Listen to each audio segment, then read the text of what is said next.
welcome to another episode of the Aftershow. Today, we're going to break down Day Shift, diving deep on the details and answering some of the burning questions left by the film. Now, we must warn you, this is a spoiler-filled show, so if you haven't seen the film, turn this off now and then come back to it once you've watched. You've been warned.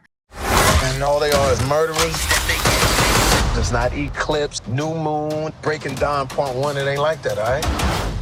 Why do you know the names to all the specific Twilight films? What? And what's your gripe with Breaking Dawn Part 2? It's the exciting conclusion of the whole Twilight saga.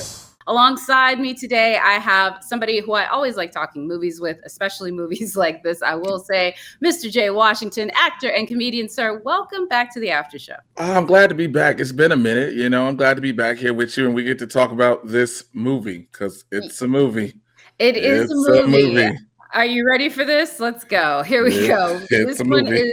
It's a movie. It happened. We saw it. It's rated 59% on the tomato meter with an audience score of 63%. That makes it rotten as far as the critics, but just barely. And it makes it fresh as far as the audience, but also just barely. The critics' consensus for Day Shift says named stars and an appealing, goofy premise aren't enough to make up for Day Shift's uninspired action comedy hijinks. So, Jay, do you agree with the critics or the audience on this one? What do you think? I'm with both, because it's here's why. The critics are right. Like, it's not the name stars with Jamie Foxx, Snoop, Dave Franco, it's not enough to hold it up. And the audience can see they just was like, I'm gonna just watch this movie and see what happens. And then they were like, well, I watched it. And that's what the audience score seems to reflect. Because it's just like, you see, we all saw the trailer, right? Yeah. And the trailer is what got everybody like, oh my God, I've got to see this. Is Jamie Foxx as a vampire hunter, Snoop Dogg being Snoop Dogg, because that's all Snoop can be in a movie. And then you get all these things and you're like, cool, because the trailer showed these dope action sequences. Yep. But then you watch it and you're like, so nothing's gonna really happen. Oh, okay, cool. Yeah. This is it. All right, this is it. This is it. I'm even more cynical than this. I'm even more cynical of this, partially because it's a Netflix movie and it has a lot of stars, but also for the fact that it is directed by the guy who basically was a stunt man for everybody. Just the previous movie. And they're basically like, let's see if we can get another John Wick situation out of this. This guy also worked on John Wick 4. So it's just like one of these things where I'm like, I get like how this pitch meeting happened, where it's like, we got the guy that was Will Smith's trainer. He was Jamie's trainer. He was these people. He was the trainer. He was a stunt guy on Blade. This is the guy. I couldn't have been in that office, because I'd have been, if you'd have been doing that pitch, I'd have been just like, okay, and like, what is it? Like, because how does that translate to him directing a movie? Like, he just gonna keep using a yellow filter through everything. So again, I am not going to say that I think this movie is wholly awful, because if you went about to say we're going to put out a big, Jamie Foxx wants to do a big action comedy with lots of stunts, lots of like practical and like CGI effects, but this is going to be like a real give it up for me action movie. It achieved its purpose. It really did. But there's nothing else I can say about it. Hey Jamie, I'm gonna say this. Hey Jamie, if you watch this, you already know, I love you for what you do for comedy and what you've done for a lot of comedians. I will let me preface that. Now, I'm gonna need Jamie Foxx to start playing more people than besides Jamie Foxx in movies. Because if it's not an actual character, a real life person, Jamie doesn't go into the roles. It's literally just, we told Jamie Foxx, hey man, we finna put you in some joggers and some Hawaiian shirts and act like you work as a pool dude. And you kill vampire. That's literally it. Yeah, no, I disagree with that. He was with the Michael B. Jordan movie from a couple of years ago. That was not him. And he does do that. He doesn't do it.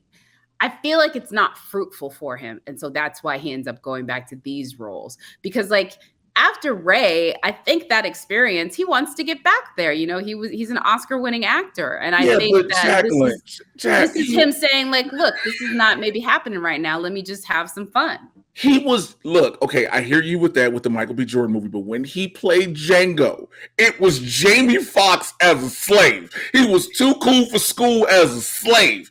And like, you get this now. I mean, that's what Quentin wrote. I mean, he originally wanted Will Smith for that exact reason. He wanted somebody charismatic. He wanted somebody. And maybe Will Smith wouldn't have smacked Chris Rock if he'd have played Django. But that's not the point we want to bring up right now. We don't know what would have happened. But what I'm saying is, this is just, I didn't see any, Jamie wants to do action and different things, and I just didn't see it.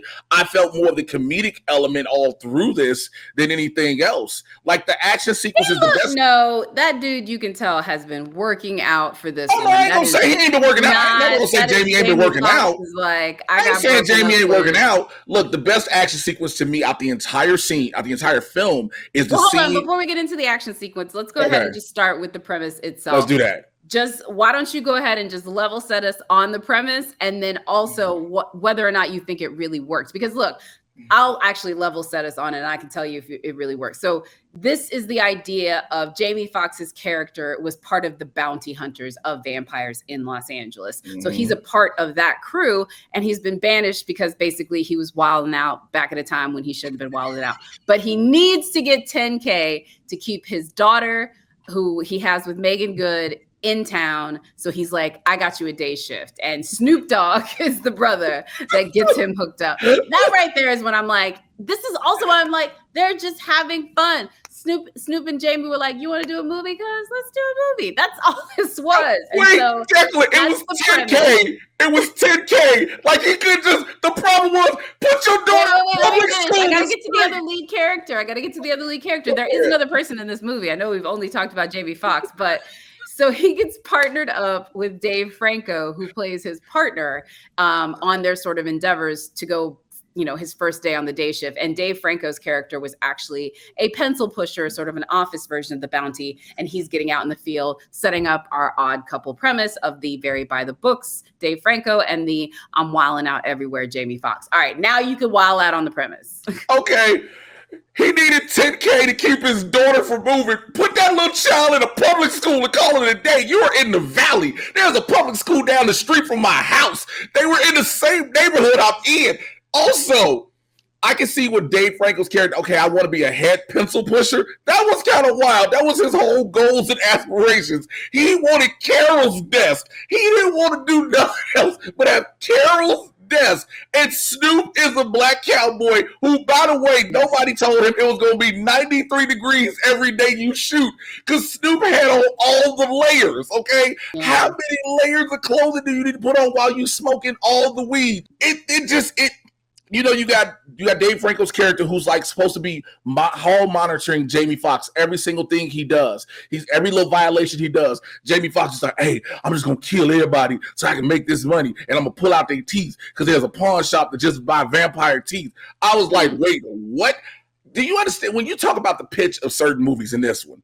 We got to also include the fact this pitch involved a lot of alcohol and cocaine, because every little thing. The head vampire, which we're going to get to in a second, she was a vampire who's now a daywalker. Blade ain't got no originality no more. She could just live and sell homes in the valley in the daytime. This is the one thing I will say, not to take up out against it, because I wanted to see kind of who was involved in this one and really maybe sort of dissect exactly where it is. And so it's in this action comedy genre, and the writer on this one, or I should say one of the writers on this one, has a lot of experience because it's the John Wick writer as well as the writer of Army of the Dead, another sort of action comedy. So I feel like that is the only area that it works well as opposed to the vampire stuff. First of all, these are the least, it's not that they're not cool vampires, but just on the vampire cool meter, they're very low. They're zombies. They're all just zombies. They're it's not really what I would consider vampires. I mean, they are vampires. They're not zombies, but you know what I mean. No, they were more. I just saw them with fangs. I didn't see really nobody, maybe two people got bit the whole time. You see what I'm saying? You didn't really get any vampire type traits and tactics that you would expect when you hear a vampire movie. No, I mean, that's again why I say it works more on the action comedy side of it than the vampire side of it. But I can't pretend that it's not there just because it is part of the ethos. I guess what I would say is I don't think they cared about whether it was vampires. I'm sure it was maybe even, to your point, zombies originally, and they just didn't want to make it look like another zombie movie. What I was about to say is this movie feels very chopped. Because it is so heavy on the action comedy, I was like, well, who wrote this? And the guy who wrote it, yeah, he did Army of the Dead, but he also did John Wick. And those movies have like humor to them, but they're not exactly, I don't know what you would call it. They're not movies that don't understand plot and structure, and they really do like move it along even through all of the action. I just wonder why this one, like, it's almost like I feel like all they wanted to do was like improvise on set. Is that what you felt with it, or do you feel like they had it? There were a lot of times, a lot of sequences where it was just about the funny dialogue more than anything else. It was like, we got to get these jokes out. Exactly, and there was some funny jokes. It was some funny. Don't get me wrong, funny jokes, definitely. There were definitely funny jokes, and we'll get to that. But I do think the only thing I will say, well, how did you feel about this? And first, I'll ask you, between Dave Franco and Jamie Foxx, like, where did you feel their chemistry sort of lied? Because I will say that was one of the more surprising aspects of it for me. At first, I was like, how is this going to work? When you see when you first introduced to the two of them, and as it builds and develops to the point where it hits the level, of course, it's a spoiler thing, where he loses his head when Jamie Foxx cuts it off. And then I was like, wait, this is what we're doing for real? And then we have that level now of him as a vampire, in a sense. I was like, okay, I see where this is going. I'm all about killing vampires. My partner's a vampire now. So it kind of, you saw it kind of happening. I actually expected the daughter to become a vampire hunter, to be quite honest with you. Yeah. I mean, that whole premise, too, of them kidnapping the daughter towards the end, I also thought was a bit contrived, if I'm going to go ahead and say it. Like, come on. Like, I knew that's where it's going, but I'm just like, why? Why are we going there? So you did the same thing I did. You look at it, you're just like, wait, why is this happening? Like, I get it. Like, the minute you see that little girl, like, you know that that's what's going to happen. It's almost like the same thing you saw the first time you saw Lethal Weapon, and you see Raj's daughter walk around in that prom dress. You're like, this is not going to end well for her. Nope. It's Christmas. Nope.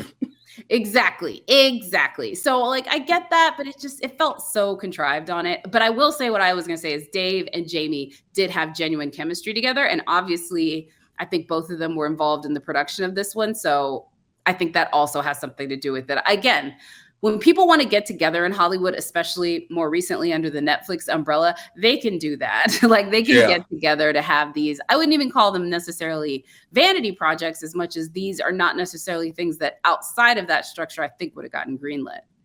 Of course not. I think you have to have a big production studio that doesn't really have much to lose per se. Netflix doesn't have much to lose by doing it. At the time that they commissioned this, not now maybe, but at the time that they commissioned this, it was a lot more, I think, freewheeling with the things that they commissioned. Yeah, of course. You saw it because now we're seeing all of those movies come out. We're getting all of those movies that they commissioned. They were like, Netflix is going to make its own whole slate of its own theatrical films to come to its platform. And we're seeing all that. So like, at the time, they were just like, oh, this is us getting these big stars to do movies for us. And Jamie Foxx clearly has a deal with Netflix doing a bunch of stuff. Yep. You know, this, and he had the show, Please Don't Embarrass Me, et cetera, et cetera. And like I said, when you talk about, again, going back to Dave Franco and Jamie Foxx's relationship, that was a good chemistry the two of them had. It worked because it was like, oh no, I need you to help me. Oh God, I got to help him again. And it's points you see Jamie Foxx getting upset with him. Till again, when he cut his head off, I was like, oh, this is going to happen now. Then we're going to go really comedic hijinks now with him telling his body over here, grab my head, put my head back on, all those different things. So, hey, look, I won't in any way say that anything that they did that was like that, where it like grabbed my attention or made me laugh, that it wasn't enjoyable. Nothing more so than Snoop like swooping in there in that moment just to like save the day. That had to have been in his contract. It had to have been in his contract. Hey, first of all, shouts out to Snoop to make sure, look, I'm going to represent the West Side no matter where I go, and I'm a gangbang as a bounty hunter for vampires. I said, what? How? That was in his contract. Snoop, I got to have my blue flag if I wear anything else. Like, I mean, the man, it's like he used to like run away from it, and now he's just like, they didn't catch me yet. They're not going to stop me. Snoop is 837 years old, still gang banging. And you're like, yeah, really but you're like, it's cool. Really but again, it worked because again, this is Snoop Dogg. You don't expect some Oscar-worthy performance from Snoop. You know what I'm saying? You're not looking at Snoop go in a movie, you're like, oh my God, he's gonna give us the greatest performance ever. You're like, Snoop gonna be Snoop. Let's just be real. You're like, Snoop is gonna be Snoop, and you cool with it. And where he played his role at is fine. But when they had him like doing the stunt double, because it clearly wasn't him, doing flips and kicks and everything, I was like, oh my God. And that was also something they actually, I think, I liked how they leaned into that. Obviously, a movie with this many stunt people, they could have hidden that better. And it was like very much, they're like, no. We're gonna make sure you very much know this was not him. Yeah, you're not finna know no Calvin Brody do no spinning heel kick in the air. And so they leaned into the fact that no one was gonna believe that it was him. They were like, you know what? Let's just look. We doing this right. This is what we're doing. We're doing it all the way. He did do some of the stuff. I'm not trying to take away from Stu because he really does have like that dramatic entrance and a lot of the stuff, but it's just not as believable as some of the other stunts. Even with Dave Franco. Dave Franco also did a lot more than I expected. Yes, he did. He really definitely did. Like he absolutely, I think, relished the idea of being really physical fit with this. Honestly, I think he was just trying to make sure his wife wasn't the only one that like gave her body for her art because she did glow because he's married to Alison Brie. He's like kicking butt on that. And like, it really like changed who she was in her physique. So I think this is his glow moment, as it were. Also another woman, I mean, tangentially talking about Alison Brie. The villain in this one was Carla Souza. I don't know. You know what she reminded me of? She reminded me of Malekith from Thor: The Dark World. Did you really do the dark? Did you do the elf? Look, did you? She's like that. It's like very like I'm like saying things to like nobody. You know what I mean? Like she's not until the twist do you really even know what she's really doing. This is true. It's a lot of her like in rooms talking about how badass she is and she wants to go get this and she wants to do that. And I'm like, is that it? Look, I'm all about when she did everything. When you found out that the old vampire in the beginning is her daughter, I was like, wait, what? Because then you find out how old she is and you're like, this doesn't make sense to me. Whatever, let it be. I'm going to let it be. But the best part is when she is fighting Jamie Foxx at the end. First of all, when did Jamie Foxx become super strong? Because she threw that man through a brick wall and he got back up. Popped up like it was Christmas. Like, what up? I was like, yo, and then did you take a super soldier serum like in between takes that we didn't know about? Also, to every woman who I know was pissed at this one thing when she ran down the heels of them Louboutins and was like, you finna do, I was like, nah, we don't. What part of the budget was like, yeah, I need at least 2 pairs of Louboutins. One we finna break the heels off of. Because that was just, I was like, what was the point? I mean, at least she broke the heels though. She broke, like, honestly, actually, I'm going to push back on this. I think women would rather she broke the heel, knowing she's a vampire and is, you know, is rich as F, than if they tried to pretend that woman was racing in heels, because I don't think they wanted another Jurassic World. In other words, I was just to say Bryce Dallas Howard in Jurassic World, which everybody was like, she's just gonna run it. Exactly. But also, you know, you had things with her. It was just like, okay, what's her plan to turn everybody into a vampire? And it was like, this through real estate? Like, I didn't get it. I was like, how does this work? And again, I'm just sorry. I'm going back to Bright. Like, it's very much that. It's very much we like got in this, like, we roped all of the vampires or whatever together in their own little special area. It's like, why is everything just a different version of like 1950s segregation stuff? It's so weird. Like, why is this the stakes in these movies? It's so weird. And class structures. And like, I get that. I do get that and how that's appealing on like a very basic surface level. But it really feels, I'm just like, oh my God, why are you trying to like copy and paste oppression? The fact they literally did the Armenians in Glendale. For anybody in the Los Angeles area, Glendale is a predominantly Armenian area, and they had Armenian vampire hunters who have cleared out Glendale. I was like, so we just gonna go all the way with this, like you say, surface level.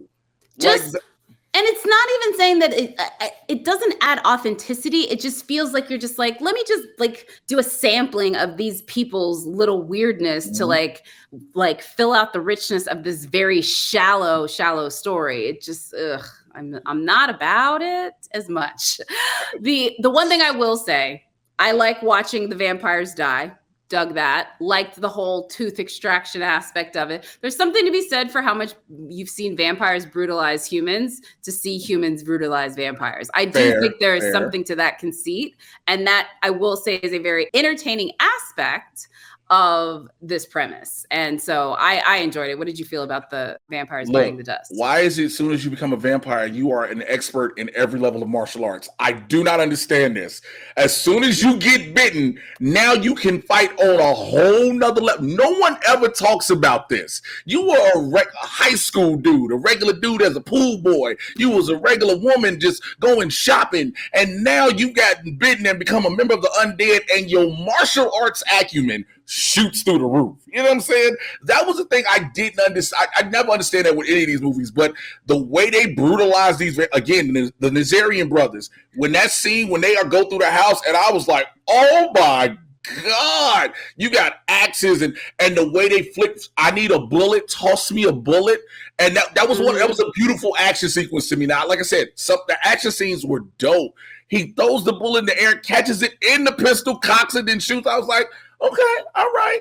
And then just like, it's a lot of, first of all, it's a whole bunch of vampires in a random house in Simi Valley.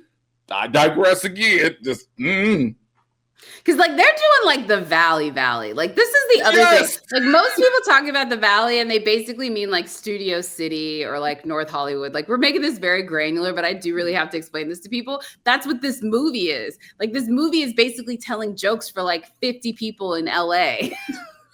It's like, and anyone outside of LA is probably like, why is this so specific? It feels, it's weird. It's kind of weird. You want to go to the Northridge Mall? What? No. Exactly. It's so that. I'm like, you can fit, I don't know. I mean, I get it. But this is the thing. So Paul Thomas Anderson very much like always films in the Valley. And granted, I know comparing Paul Thomas Anderson to what we're doing here is like comparing the Waldorf Astoria to like Del Taco. But listen. Sorry. That was a comparison. Exactly. And I stand by that. I stand by that. But no, so if you're looking at it that way, you can tell that's in the Valley without it being overt about it. There's ways to sort of capture what there is to say that there's a Valley vibe to that instead of doing exactly what they did, which was just absolutely insane to be like this once. It just shows how people in LA think they are literally the center of the universe. Look, we got to know you're in Reseda, you're in Tarzana, you went to Chatsworth, you went to Northridge. Every city in the San Fernando Valley, some people have never heard of in their life. Now they know of. And I think that's the thing. Like now it becomes a tourist attraction when they come out here.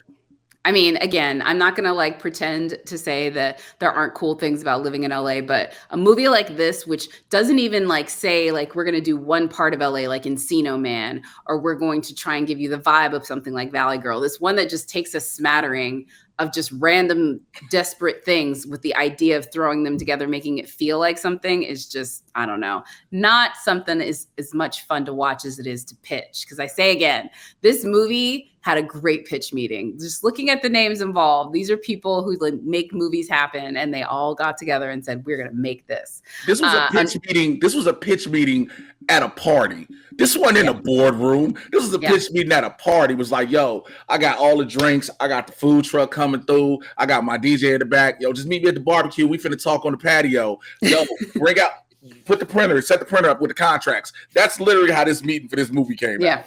And again, not going to pretend and say that I did not enjoy, laugh, and giggle with so many aspects of it. But I'm just looking at this movie and I'm like, am I going to remember this in 3 months? Probably not. One of the reasons why I will say it's not memorable is although the visuals had interesting things to them, like I said, about like brutalizing vampires. And like you said, the great joke of Dave Franco's head disappearing. Is there a single aspect of the visualization of computer generated images in this that I found to be even remotely memorable? No. Like, how did you feel about the CGI effects? I got so wound up in the practical effects, I was like, oh, here come more CGI. Because like the practical work and then the CGI just it was like, okay. That was gotta the do thing. that. That's actually a perfect analogy for this movie. The practical was so good. Anything that like paired physically with anybody doing any stunt action was great. And anything where it felt like, okay, we have no other choice but to use CGI, I was very much bored or taken out of the narrative. And that was like so sad because the practical was so good. Because we haven't even really talked about it, which we're going to talk about in a second. The stunts and the practical go hand in hand as far as like how that was exceptional compared to the rest of the movie. Again, the opening 7 minutes of this movie, when you see Jamie Foxx as the pool cleaner go in his house, when they start telling you things, okay, vampires will be they'll keep the blinds closed and have a bunch of air conditioners, which we in the Valley are in a flex alert. You can't have 3 air conditioning units. How you gonna do that? You just gonna kill the power? Oh my God, quit making this more about the Valley. My bad. I'm sorry. I was like, okay, but no. People are gonna be like, can we even understand this episode if we don't live in the Valley? No, you can't. You're gonna have to Google some things. You know, you have them going there, and the older lady, because again, we saw some of that in the trailer, but to see it all flush out, and then the other everything, the stunts in that were beautiful. I go back to the Zarian brothers when he was in the bowling alley. All the stunt work was great in this when it was practical effects with that, because this was like something they took time with. They made, but again, the director is the stunt guy from John Wick, and we know what we see there. Yeah. You know, these other movies. So again, we're expected a high level in that, and I was very appreciative of it. No, look, and I mean, again, it's the thing that we didn't talk about the most. And I think, honestly, if you're really saying when this film, it's interesting that both the critics and the audience score is pretty close, and they kind of, I think, have the same opinions about it, is because, look, I think that 60% is a lot of the things that we've sort of glossed over, but are very solid, which is the practical effects, the stunts, and the chemistry between the leads. That can carry a lot of people, and it almost carried critics to calling this one fresh. So it's like, I know we have sort of like ragged on maybe a bit on the existence of this and how if it didn't have these people involved that could like command this kind of stuff like Snoop and Jamie and Dave and all of that, if it didn't have all those things, might not have worked. But because it does, it does. Let me ask you a question then with that. If it doesn't have the leads that we've named, and this is a regular movie done the exact same way, do we even bother watching it? I say yes, because if it doesn't have the leads that it does, it's everything everywhere all at once. And they can actually get to like what the essential of it is. And they can do it at a very small budget, and they can really like drill down to it. Okay. It's the epicness of this with these big stars that inflate its budget and its stakes. And you can do a small, fun action comedy as opposed to trying to doing a great big one that requires a lot more to make it happen. Even when that's done well, it's The Nice Guys. Look at The Nice Guys. Great movie, action comedy, big stakes. But because of the stakes, it wasn't enough. And if it would have been smaller, it could have made money. Yeah, because it was overinflated with talent that cost a lot of money. You know, and then they also want it to be very period and like really up the production and da-da-da. It's like it goes hand in hand. You almost can't ask what it is like to have one without the other, because they always kind of go hand in hand. Yeah, I agree with that. The next thing I will say, though, is because they do have those 3 elements that sort of like carried it to this genuinely mostly favorable score with pretty much anyone else, is there like genuine moments. I've already talked about mine. I think you've already talked about the opening 7 minutes. Do you have something outside of that you would sort of call to as like a favorite or a standout moment? When he found out the neighbor Heather was setting him up the whole time. Yeah. When he found out, talked even about like there's 2 twists actually in this one. Yeah, when she was setting him up, because again, you're a nurse, okay, cool, blah blah blah. Then find out, this is why she's being set up, and then she just is thrown into the whole. It's so crazy because once he realizes who she is, explain the whole premise. So, okay, like, it was the whole premise. Got you. So, I'm like, remember, not everybody's seen it. It's not just me and you watching. This is fair. This is fair. So Jamie's character of Bob Jablonski, which first of all, what the name? I digress. Jesus be strength. Yeah. He lives in an apartment complex, and he finds out he has this cute new neighbor who's a nurse. She invites him in. You know, you think something's going to happen with it. Nothing does. Then he goes home one day. It's a black dude sitting there with one eye. Okay, you know this ain't good, because any black dude with one eye is never a good thing. Just never has been. Ask most people's uncles. Then he all of a sudden finds out that she is working for the head vampire lady that is trying to kill him to set him up because I guess she was a familiar at one point. Then she got turned, and she was like, "I didn't even want to be this." And so he's like, "Okay." So they fighting back and forth, and she's just so calm while he's trying to fight her, which is the best part to me. She's like, "Yo, would you calm down?" And he just trying to throw everything at her. She's like, "I'm trying to tell you what's going on." And then out of nowhere, there's a calming. It's like, "All right, well, let me go ahead and help you kill her." Huh? What? Yeah. That's it. Yeah, that's it. It just happens like that. And I'm like, wait, what? Because it was like, there was like, you're introduced, here she is. It's just right into it. I would say that was a twist that they had from the beginning, but the only thing that clued me in was that the actress who played the neighbor was a little bit more elevated than you would think for that role. I'm like, this heifer has to show up somewhere else. That's kind of it. Because they did not cast an unassuming enough actress for that one, because that is absolutely like trying to find her name real quick. But yeah, I had it pulled up on my screen because I was like, I got to remember her name because she played the character of Heather, and I was like, okay, Natasha Louis, yes, and this is the reason why, because she's not known here, but she is known. She's done a lot of stuff in Australia, and she's like well known there. And so I'm like, basically what I'm saying to you, she may not be known here, but she did this movie called Guns Akimbos, which is great. She did The Voyeurs, which is great. Okay. She did the Society TV series. Remember that one? Yeah.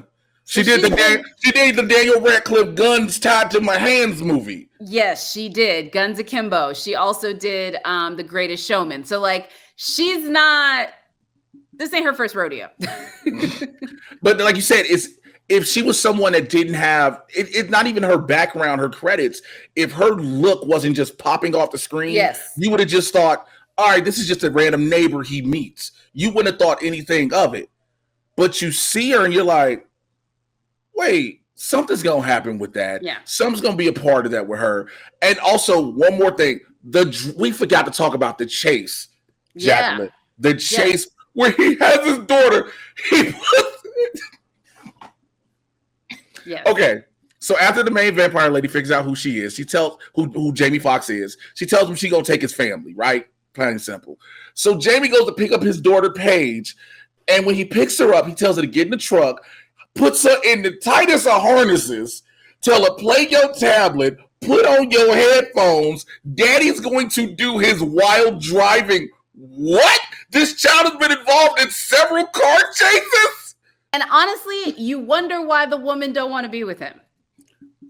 You wonder why the woman don't want to be with him. Legitimately, the minute he said that, I was like, I see why I see why this is happening. Yeah, he's like, see it all. Daddy's gonna do his wild driving. Like that means she is leaving to leave states for this reason. Forget the 10K. That is the only thing that you can do to save Grace. She is using the school as an excuse. And then the little girl, after she sees and realizes it, gives him driving tips, starts helping him. To the left, Dad. I was like, wait, what? Then he shoot. Oh, God. There was the part when he shot all four of his tires out to drive his car under the thing and still drove home. Oh, my God. Yeah, I do remember this. Yes. The tires going. I mean, again, even with the car stunts, let's remember, John Wick starts with the car. That was all part of that too. It wasn't just the kicking and the punching and the dog avenging. There were other driving stunts, and this film pays off on that. And again, that goes back to the Matrix days, same thing. Yeah, I definitely want to make sure we get into sort of the afterthoughts and move forward with the film, because look, I don't think these guys would be mad if they got to do another fact. And look, Army of the Dead got a sequel like that, so. Not saying that also that Netflix could maybe make it happen. So just going to put it out there, not saying it needs to be a thing, but it could be a thing. Do you think a sequel is something that this could happen? It left too many doors open for it not. Yeah. It left. But do you think it's good? No, that's not what I said. I know what they would like. Do you think this could happen? No. That's a different question, because I think we still are waiting on a Bright sequel, if I recall correctly, right? We sure are. I don't think this gets a sequel, because if the budget for what this was already high, just to do a sequel would be astronomical. Because again, we talk about big names in this movie. you can only imagine how much bigger they're gonna try to go if they were to do a sequel. And then Netflix is already like, so this movie cost us $386 million and we lost subscribers. Like, that's how it'll go. So I completely agree with that, and I completely agree with that. Again, we've already talked about it a little bit, but I think this, and I'm just going to leave this sort of like the bow of the conversation, is the epitome of why Netflix is having its struggles. It just completely personifies it, even more so than some of the other things that people would point to, like The Irishman or Don't Look Up. Even with all of that, you just have to look at a movie like this and just say, like, this is why. Red Notice and this, if there is an indictment on Netflix's spending ways, this is exhibit A and B. You just sit there and do that look, just go, this is A and B. And this is not to even say that these movies are bad movies. I'm not even saying that like on its face. Right. I'm just saying spending money like this is like why. This is why it's not sustainable, because it costs so much for these so many stars. That budget, whatever the budget was for Day Shift, is taken up in Jamie, Dave Franco, and the stunt work. Yeah. That's where the budget is. And the CGI. And the CGI. Yeah. Don't get me wrong. I don't know if this is true or not, but I think that there is an element of cheapness that people assume with CGI and compared to a big action sequence that goes wrong and you can only do it once. So I don't want to say like, hey, this is the nail in anybody's coffin by any means, but I do think if we're going to do a post-mortem of like, has spending gotten out of control, again, exhibit A. Exhibit A. And exhibit B is going to be the rest of the movies that still have yet to come. Because again, we still got more. Again, we talked about Red Notice. We talk about The Irish. We talk about all these Netflix original films that spend all this money. Six Underground, Extraction. Oh my God, I forgot about Six Underground. Oh my God, I completely forgot about Six Underground. That right there. That was just dumb money. That was a giant music video. That's all Six Underground was. And we talk about this spending. So again, when you look at Day Shift, all you're gonna do is, again, like I stated, bring in more high name talent, but also up your stunt, practical, and CGI budget. And now you're. The one thing I will say is it was a quick turnaround too. So this movie was announced in October of 2020 and then shot in April of the next year. That's pretty quick. Again, the pitch meeting happened at a barbecue. That is so quick. Because it doesn't take, if you look at all the settings and all the scenes where everything is, they might give you B-roll at different places, but they didn't use a lot of places, I guarantee you. I mean, look, obviously they filmed it in LA. This very much feels like a movie where they were like, we may have some LA credits and we need to use them. Oh my God, I feel bad for saying that. That's so wrong. I'm glad everyone got to enjoy having a good time making it because it looked like they did. And we're going to leave it there. Mr. J. Washington, sir. But also before we go though, and thank you again for joining us. It's always good to talk these movies with you. Where can folks find you and what are you working on? So where you can find me is on Twitter and Instagram and TikTok at Mr. J. Washington, MRJAY. You should know how to spell Washington. The Mad Titan podcast, where I get you caught up on all the things happening to Marvel and DC, live action, and cinematic universes. It's a barbershop talk for nerds. Come on in the convo, everywhere you get your podcast from. And in September, I start in episode 2, but September 9th, American Gigolo premieres on Showtime. I will be in episodes 2, 3, and 8. So you can catch me in those. Yes. Congratulations, sir. American Gigolo with a little recurring. Yes. Congrats, sir. That's dope. Thank you. So happy for you. I can't wait to check it out. That one's already on my queue list, so I'm excited to see that. And as always, we want to thank you all for watching and be sure to check back with us for another episode of the Aftershow.